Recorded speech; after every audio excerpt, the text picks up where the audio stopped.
Dombivli MIDCतील phase number 2 मधील Ambar chemical कंपनीत या कंपनीमध्ये आज भीषण स्फोट झाला। या स्फोटामुळे अख्खी डोंबिवली हादरली। डोंबिवली रेल्वे स्टेशन, डोंबिवली पश्चिम एरिया, MIDCतला संपूर्ण एरिया इथे या स्फोटांचे हादरे जाणवले।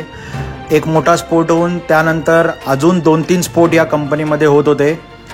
अजून कुठलीही जीवितहानी झाली आहे की नाही याचा निश्चित आकडा समजू शकलेला नाही, परंतु 2016 साली अशाच प्रकारची एक घटना डोंबिवलीमध्ये घडली होती।